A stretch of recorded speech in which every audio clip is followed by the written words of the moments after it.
Hey guys, कैसे हैं आप लोग। आपका मोस्ट वेलकम हमारे सेशन में। My name is Abhijeet Mishra, I am your G educator और आप देख रहे हैं हमारा क्लास। टॉपिक हमारा है मॉनेटरी पॉलिसी रिव्यू। दोस्तों, पहले हमें एक बात समझनी पड़ेगी कि इसे मॉनेटरी पॉलिसी रिव्यू क्यों बोल रहे हैं। और अभी कुछ दिन पहले ही हमने पढ़ा था मॉनेटरी पॉलिसी रिव्यू, फिर से हम पढ़ रहे हैं। ये है क्या पूरा, इसमें क्या चीज़ हमको समझनी है। दोस्तों देखिए, मेरी बात ध्यान सुनिएगा। हमारे देश में हर साल मॉनेटरी पॉलिसी आती है।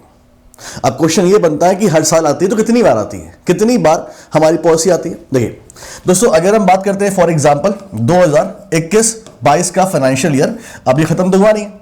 ये खत्म कब होगा? 31 मार्च को ये खत्म होगा। 31 मार्च 2022 को ये खत्म होगा। और ये स्टार्ट कब से हुआ है? ये स्टार्ट हुआ है 1 अप्रैल 2021 से ये स्टार्ट हुआ। ठीक, तो ये हमारा फाइनेंशियल ईयर है।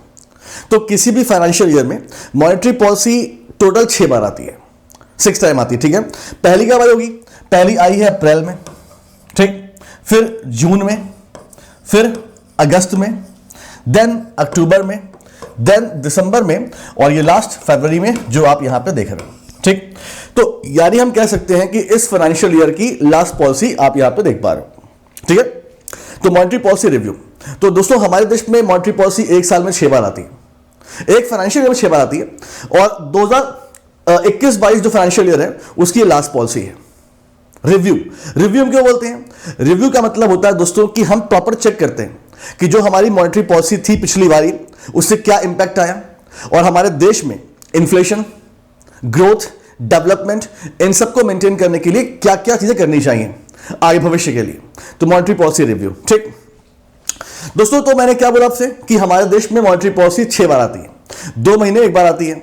इसीलिए हम क्या बोलते हैं? इसीलिए हम बोलते हैं by monthly policy. By monthly policy इसे हम बोलते हैं। ठीक है, चलिए।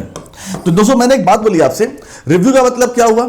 रिव्यू का मतलब कि पिछले मॉनेटरी पॉलिसी में हमने जो डिसीजन लिए थे उसका क्या इंपैक्ट पड़ रहा है, और हमारे देश में इस समय जो हमारी इकॉनमी है उसमें क्या कंडीशन चल रही है। महंगाई तो नहीं है, मंदी तो नहीं है, कैसे कंट्रोल करें। तो इस पॉलिसी में हम लोग कुछ डिसीजन लेते हैं हमारे भविष्य इकॉनमी के लिए। डिसीजन कौन लेता है, क्या लेता है, हम सारी बात करेंगे आपसे।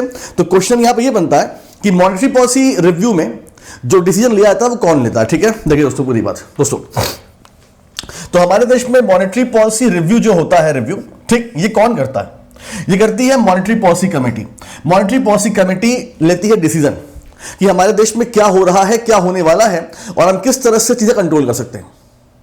और इसमें गवर्नमेंट ऑफ इंडिया का भी इंटरफेयर होता है। कैसे दोस्तों? देखो, यह क्या लिखा है? Monetary policy committee. तो monetary policy committee is the responsible body to maintain the monetary policy, to make the monetary policy. ये रिस्पॉन्सिबल बॉडी यही सारे डिसीजन लेती पॉलिसी में। एंड देयर आर 6 मेंबर हमेशा। तो मॉनेटरी पॉलिसी कमेटी में 6 member होते हैं। 3 मेंबर जो होते हैं, 3 मेंबर ये गवर्नमेंट ऑफ इंडिया अपने साइड से अपॉइंट करता है। नाम देख लीजिए, doctor Shashank Bhide, doctor Ashima Goyal and professor Jayant R Varma. इन तीनों को भारत सरकार ने अपॉइंट किया हुआ है। और 3 होते हैं रिजर्व बैंक ऑफ इंडिया के साइड से। कौन कौन? देखिए, राइट नाउ मृदुल सागर जी हैं, माइकल देव पात्रा जी हैं, और शक्तिकांत दास जी हैं। ठीक है, ये 3 तो 3 होते हैं आरबीआई के साइड से होते हैं। तो 3 गवर्नमेंट के साइड से और 3 आरबीआई के साइड से। ये 6 लोग बैठते हैं, मीटिंग करते हैं, और फिर ये आपस में लेते हैं डिसीजन कि मॉनेटरी पॉलिसी में क्या करना है, क्या नहीं करना है। तो इस बार की जो पॉलिसी आई है उसमें क्या चेंजेस हुए हैं या नहीं हुए हैं, हम सारी बात करेंगे आपसे। ठीक है, देखिए दोस्तों, तो सबसे पहले गाइस आपको बताया कि हमारे देश में हमारी सुर कोकिला, जिन्हें हम जानते हैं नाम से, लता मंगेशकर जी, उनका निधन हो गया। और पूरा देश नहीं, पूरा विश्व इस पे अपनी प्रतिक्रिया दे चुका है। मतलब हम लोग काफी सैड भी हैं इसमें। तो the RBI governor Shaktikanta Das ji find strength and hope in Lata Mangeshkar song, आज फिर जीने की तमन्ना है सॉन्ग। तो पूरे भाषण में, अपने भाषण में एक वक्त आया जब हमारे देश के गवर्नर ने इस गाने को कोट किया, आज फिर जीने की तमन्ना है, यानी होप, आज फिर जीने की तमन्ना है। तो आपके एग्जाम में क्वेश्चन बन सकता है कि कौन से गाने को कोट किया गया था। तो ये गाना है, ठीक है, देख लीजिएगा। आगे बढ़ते हैं। ठीक, तो ये गाना है। एग्जाम में क्वेश्चन कहीं से बनते हैं, आप फिर देख लो। यहाँ पे आगे बढ़े, अब सारी बात करते हैं दोस्तों। ठीक, अब जो पॉलिसी इस बार हमारी आई, इस पॉलिसी में रेट्स में कोई चेंज नहीं हुए। आप देखो यहाँ पे, reserve bank of India keeps benchmark lending rate unchanged 10th time in a row. यहां पर बेंचमार्क लैंडिंग रेट का मतलब यहां पर क्या बात हो रही है? यहां पर रेपो रेट की बात हो रही है। तो ये लगातार 10वीं बार हुआ लगातार, जब मॉनेटरी पॉलिसी में रेपो रेट में कोई चेंज नहीं हुआ और रेपो रेट 4% ही रह गया। रेट देखते हैं, ठीक है। Repo rate 4%, reverse repo rate 3.35%, bank rate 4.25%, MSF 4.25%, CRR 4% and SRR 18%। तो ये रेट साइज में कोई चेंजेस नहीं हुए, ठीक। अब क्वेश्चन ये बनता है कि चेंज हुए या ना हुए, मतलब क्या हुआ इसका? मतलब ये हुआ दोस्तों कि जब से हमारे देश में नरेंद्र मोदी सरकार आई है, हमारे देश में रेपो रेट कॉन्टिन्यूअस कम हो रहा है। इससे क्या फर्क पड़ेगा आप बोलेंगे? इससे क्या फर्क पड़ेगा? देखिए दोस्तों, एग्जैक्टली में बात होती है मानसिकता की। सरकार क्या चाहती है अपने देश में, क्या करना चाहती है।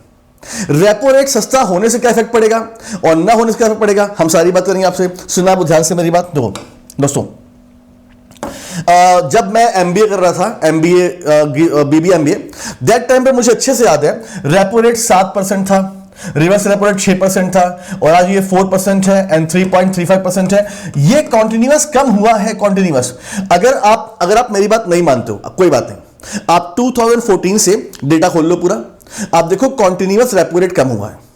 तो एग्जैक्टली में जो हमारी प्रेजेंट गवर्नमेंट है वो क्या चाहती है, तो इस समय पे हमारे देश की गवर्नमेंट ऑफ इंडिया क्या चाहती है ये आप लोग भी जानते हैं। कहीं ना कहीं हमारी गवर्नमेंट ऑफ इंडिया का जो ऑब्जेक्टिव है वो कहां पर है, वो है प्राइवेटाइजेशन की तरफ। कहीं ना कहीं हमारी गवर्नमेंट का जो ऑब्जेक्टिव है कहां पर है, वो स्टार्टअप की तरफ है, बिजनेस की तरफ है, इंडस्ट्रीज की तरफ है। हमारी गवर्नमेंट ऑफ इंडिया चाहती है कि हमारे देश में एंटरप्रेन्योर्स बने, स्टार्टअप बढ़े आगे, और इनको आगे बढ़ने के लिए कैपिटल की रिक्वायरमेंट होगी, कैपिटल की, ठीक। अब क्वेश्चन ये बनता है, इन्हें कैपिटल कहां से मिलेगा? इन्हें कैपिटल कहां से मिलेगा? इन्हें कैपिटल मिलेगा बैंक से। आप बोलेंगे सर ये क्या बात हुई? भाई बैंक तो लोन देना ही देना, उसको बैंक को लोन देना ही, अगर कोई मांगता है तो बैंक को लोन देना है, लेकिन अफेक्ट पड़ता है रेट पर, ब्याज पर। ब्याज है ना भाई। मैं सिंपल बताऊं, अगर तुम एक बिजनेसमैन हो, तुम्हें बैंक 10% पर लोन देगा, तुम खुश रहोगे या 7% में? जरा मुझे बताओ। अगर तुम एक बिजनेसमैन हो, तुम्हें बैंक से लोन लेना है, बैंक तुम्हें 10% पर लोन देगा या 7 पे, तुम कहां खुश होगे? 7 पे। यानी अगर हमारे देश में बिजनेसमैन को, एंटरप्रेन्योर्स को, स्टार्टअप जो कर रहे हैं उन लोग को, अगर इन लोग को सस्ते रेट पर लोन मिलेगा तो ये आगे बिजनेस कर पाएंगे। तो हमारी गवर्नमेंट का सीधा सा ऑब्जेक्टिव था कि इनका लोन सस्ता होना चाहिए। और लोन सस्ता कैसे होगा? कैसे होगा? देखो देखो देखो, देखो। होता क्या दोस्तों, रिजर्व बैंक ऑफ इंडिया बैंकों को लोन बांटता है, ठीक, और बैंक इसी लोन को आगे अपने कस्टमर को बांटते हैं। अगर रेपो रेट 6% होगा, मान लो फॉर एग्जांपल, तो बैंक यहां पे 10% पर ब्याज देंगे अपने कस्टमर को। अगर रेपो रेट 5 होगा तो क्या हो जाएगा? ये 9 हो जाएगा। रेपो रेट अगर 4 होगा तो ये क्या हो जाएगा? 8 हो जाएगा। कहने का मतलब क्या है कि reserve bank of India repo rate बढ़ाएगा तो डेफिनेटली कस्टमर के लोन के ब्याज पर अफेक्ट पड़ेगा, वो कम हो जाएगा। तो हमारे देश में हमारी गवर्नमेंट ऑफ इंडिया का मानना यह था कि हमको स्टार्टअप्स बढ़ाने, हमको एंटरप्रेन्योर्स को बढ़ावा देना है, एमएसएमई को, ताकि देश में ये सब हो, प्रोडक्शन बढ़े, एम्प्लॉयमेंट बढ़े, और इसीलिए हमारी government of India in rate को कम करती आ रही है। अच्छा, क्वेश्चन यह बनता है कि रेट कम होने से क्या होता है? क्या रेट कम होने से केवल फायदा इनको मिलता है? क्या फायदा है केवल? रेट कम होने से नुकसान भी है दोस्तों। रेट कम होने से नुकसान भी है, क्योंकि जब आरबीआई रेपो रेट कम करता है तो उसका नुकसान होता है बैंक में डिपॉजिटर को। दोस्तों आज की रेट में आप बैंक में चले जाओ, बैंक आपको एफडी पर 5% या 5.5% या मैक्सिमम 6% ब्याज दे रही है, जहां पहले 9% ब्याज था। क्यों? क्योंकि बैंक की कमाई कम हो गई है ना भाई। समझो, अगर reserve bank of India repo rate कम करेगी तो बैंक भी अपने कस्टमर का ब्याज कम करेगा, और जब बैंक अपने कस्टमर का ब्याज कम करेगा तो प्रॉफिट कहां से कमाएगा? मतलब मान लो कि बैंक आपको लोन दे रहा है 10% पर। मैंने क्या बोला था कि reserve bank of India repo rate पर 6% मान लो फॉर एग्जांपल। अगर बैंक को लोन दे रही है तो बैंक अपने कस्टमर को 10 पे लोन दे रहा है, तो जो 4% प्रॉफिट बच रहा है तो बैंक क्या करता है? बैंक इसी में से ब्याज निकाल के कस्टमर को देता है। अब अगर ये कॉन्टिन्यूअस कम होगा, ये 10 से 9 हो जाएगा, तो बैंक भी आपका ब्याज कम करेगा, क्योंकि बैंक को लॉस हो रहा है। तो जैसे जैसे रेपो रेट कम होता है वैसे वैसे डिपॉजिटर को भी लॉस होता है। तो ये कंडीशन होती है, ठीक है। चलिए, तो मैंने क्या बोला कि रिजर्व बैंक ऑफ इंडिया ने 10वीं बार रेपो रेट को छुआ नहीं, और हम लोग ये मान के चल रहे थे, मतलब बहुत सारे लोग बोल रहे थे, चूंकि कोविड-19 का जो ये तीसरा वेव हम कह रहे थे ओमिक्रॉन को, अभी ये धीरे धीरे कम हो रहा है, तो कहीं ना कहीं रिजर्व बैंक ऑफ इंडिया जो है वो रेपो रेट को कम कर सकती है ताकि देश में और लोन जाए, फंडिंग जाए। लेकिन रघुराम जी राजन ने सीधे बोला कि वैश्विक तेल में महंगाई चल रही है, ऑयल महंगा हो रहा है, क्रूड ऑयल।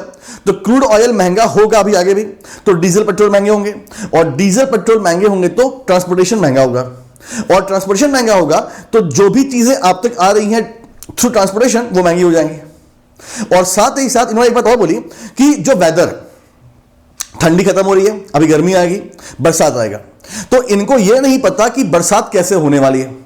अगर बरसात कम होगी तो एग्रीकल्चर का प्रोडक्शन कम होगा, एग्रीकल्चर का प्रोडक्शन कम होगा तो मार्केट में डिमांड ज्यादा है, सप्लाई कम है, तो महंगाई और आ सकती है। और इसी क्रम में हमने रेपो रेट कम कर दिया तो महंगाई ज्यादा हो जाएगी।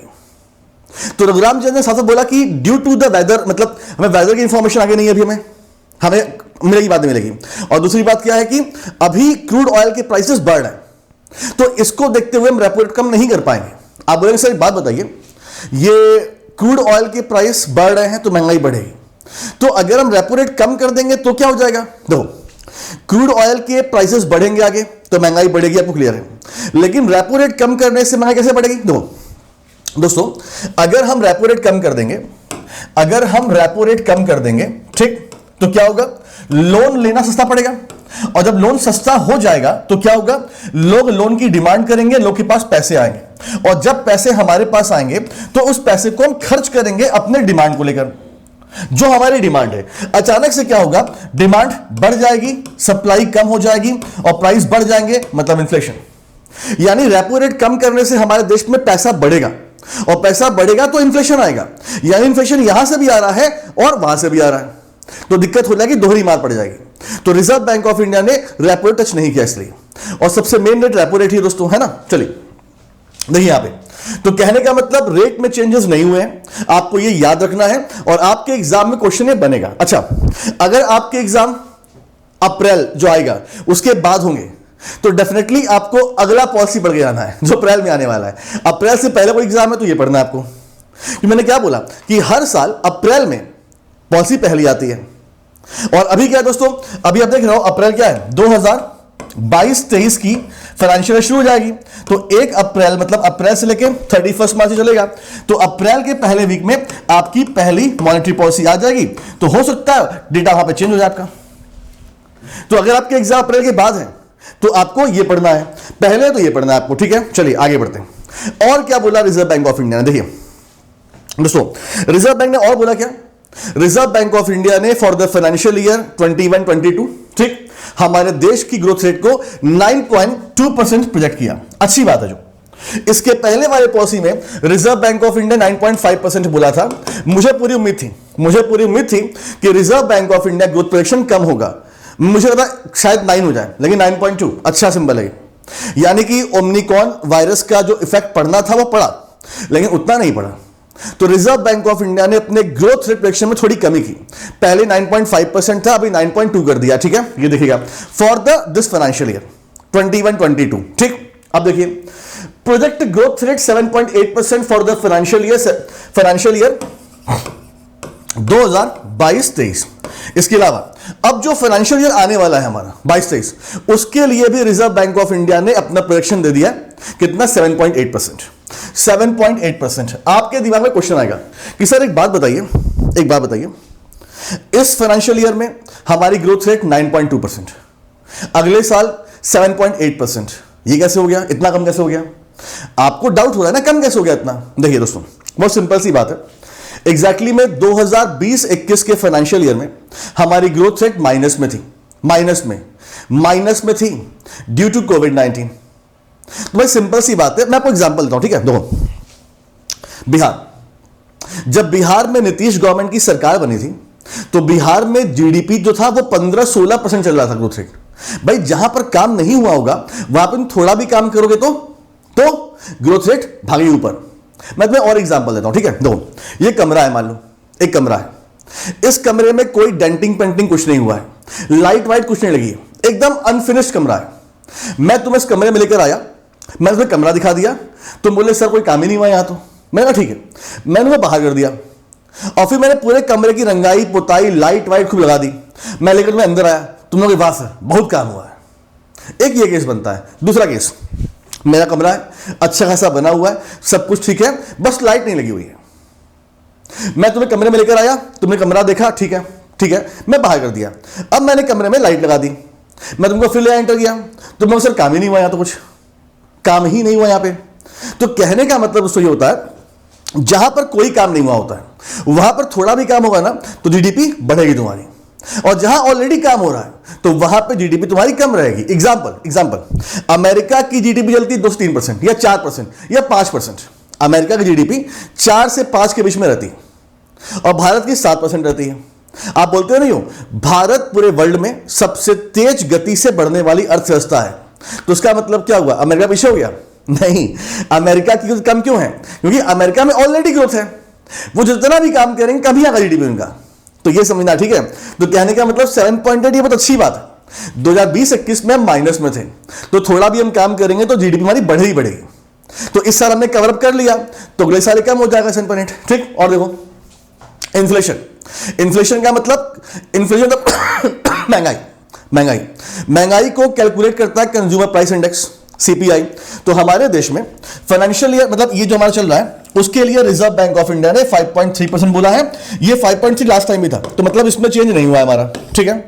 तो इन्फ्लेशन 5.3% रहना है, ये बोला आरबीआई ने। और अब देखो, inflation consumer price index 4.5% for the next financial year, यानी रिजर्व बैंक ऑफ इंडिया ने अभी से ही आगे आने वाले अपकमिंग फाइनेंशियल ईयर का पूरे साल का इन्फ्लेशन प्रिडिक्ट किया 4.3%। कितना? 4.5%, सॉरी 4.5%। लेकिन एक बात और बोली है, दो दोस्तों, अप्रैल, मई, जून, जुलाई, अगस्त, सितंबर, अक्टूबर, नवंबर, दिसंबर, जनवरी, फरवरी, मार्च, यानी पूरे 12 महीने को हम क्वार्टर में डिवाइड करते हैं।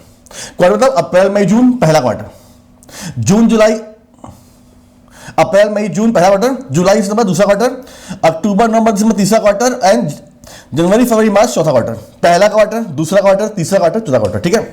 यानी पूरे 12 महीने को हम क्या करते हैं, हम क्वार्टर में डिवाइड करते हैं। तो रिजर्व बैंक ने क्या बोला कि पूरे 12 महीने एवरेज हम देखें तो आगे आने वाले फाइनेंशियल ईयर में इन्फ्लेशन रहेगा 4.5%।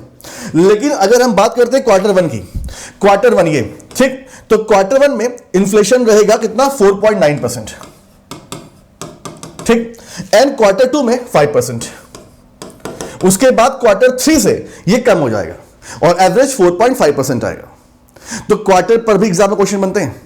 क्वार्टर 1 में 4.9%, क्वार्टर 2 में 5%, उसके बाद ये कम होगा और एवरेज 4.5% आ जाएगा आपके सामने, देख लीजिए यहां पे, ठीक है। याद हो गया? आगे बढ़े, देखिए नेक्स्ट पॉइंट क्या लिखा हुआ है, accommodative policy stands to continue, यानी रिजर्व बैंक ऑफ इंडिया जो अपना स्टैंड रखेगा वो अकोमोडेटिव रखेगा।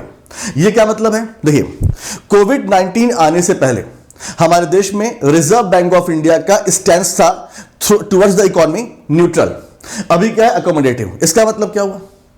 अकोमोडेटिव का मतलब दोस्तों ये होता है कि इकोनॉमी संभालने के लिए reserve bank of India repo rate में कमी करेगी ही करेगी। हां, कर नहीं रही है लेकिन वो करेगी आगे भविष्य में। मतलब देश को जो चाहिए पैसा वो देंगे ये।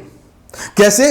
रेपो रेट कम करके। अभी किया नहीं है लेकिन करेंगे, आगे भी करेंगे, तुम देखो पहले ही। इसका मतलब होता है, ठीक। और क्या लिखा है?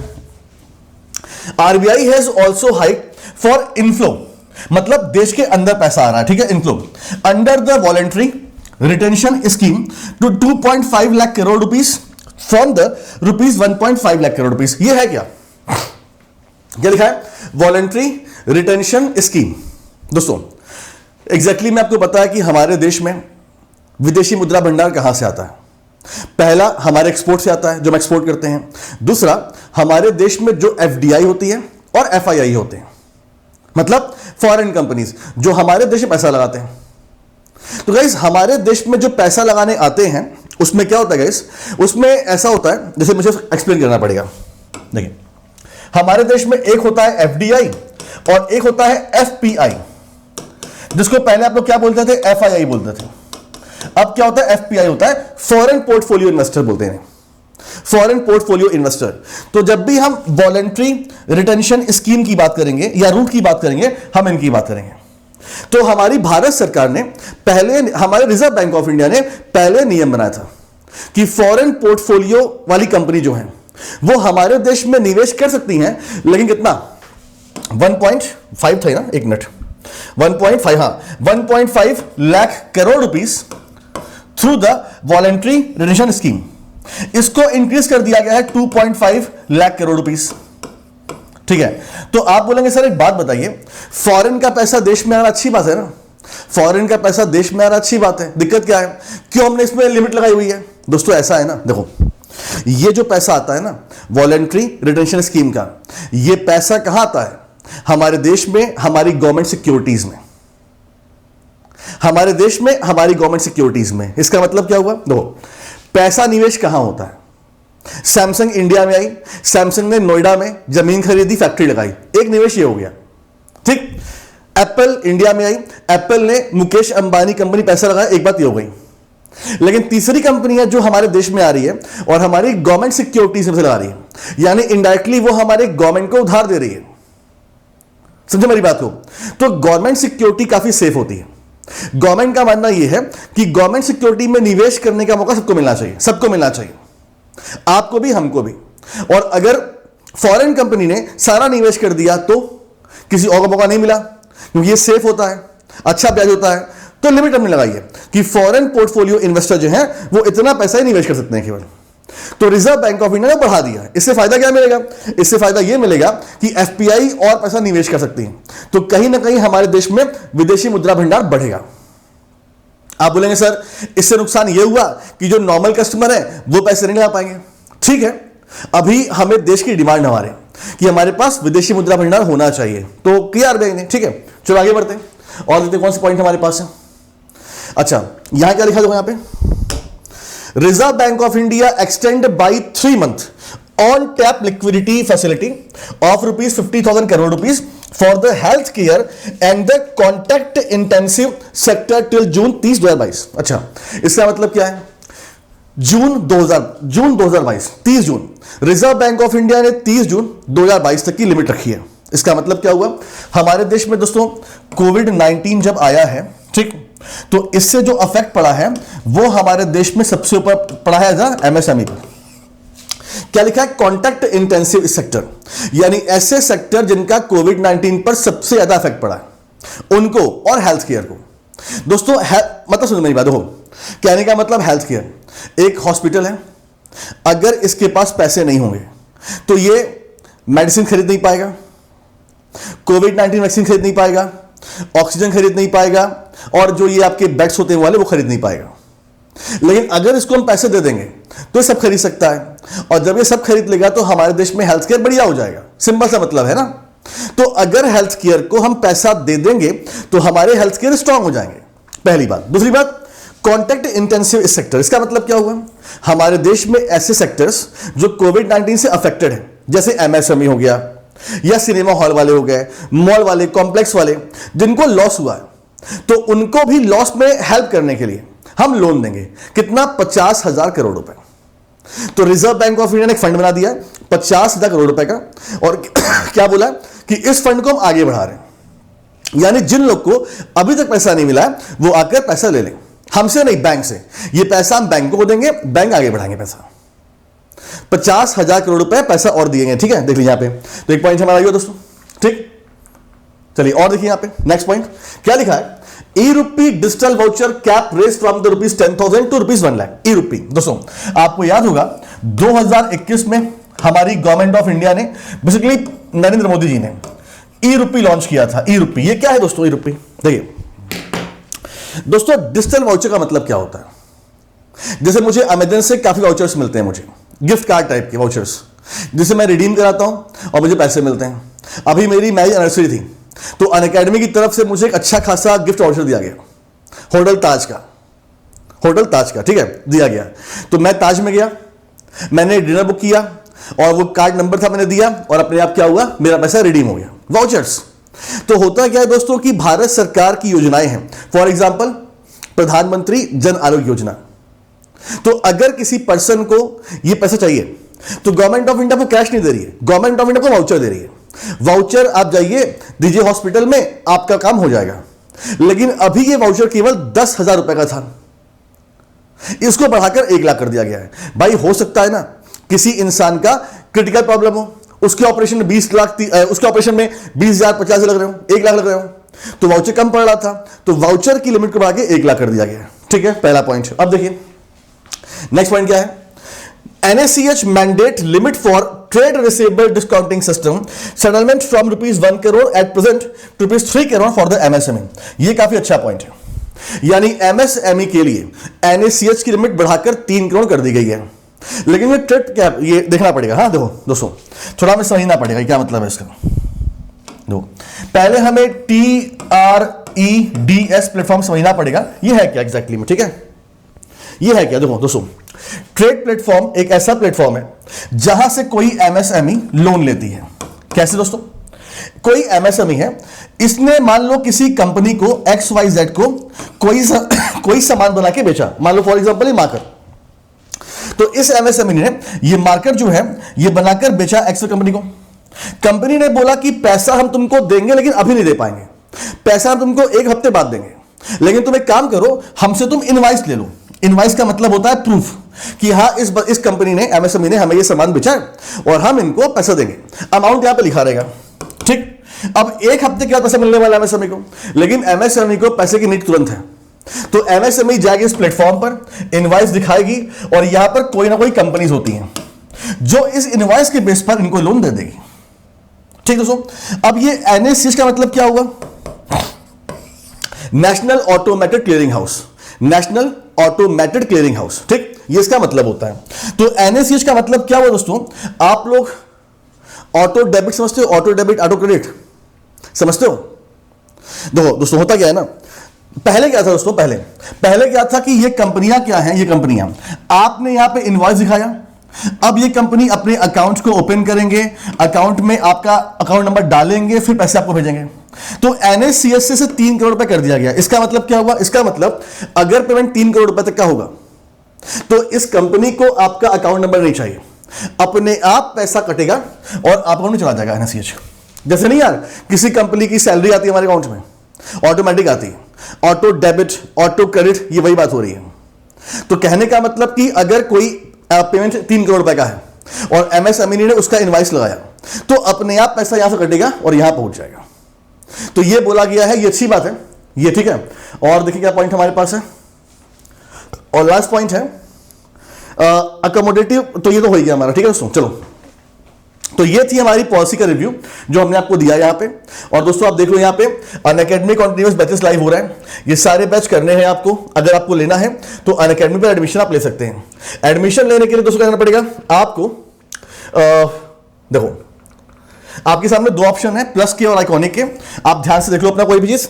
24 महीने की फीस, 12 महीने की फीस जो भी है, आप इसमें AVP 10 लगाओ और आपको 10% का एडमिशन मिल जाएगा, डिस्काउंट मिल जाएगा। ठीक है दोस्तों, तो ये देख लीजिएगा। बाकी अभी फैब ऑफर चल रहा है हमारा, तो 1 मंथ, 3 मंथ और 6 मंथ का एक्स्ट्रा बेनिफिट मिलेगा आपको। ठीक है दोस्तों, मिलते हैं नेक्स्ट क्लास में। थैंक यू सो मच, अपना ख्याल रखिएगा।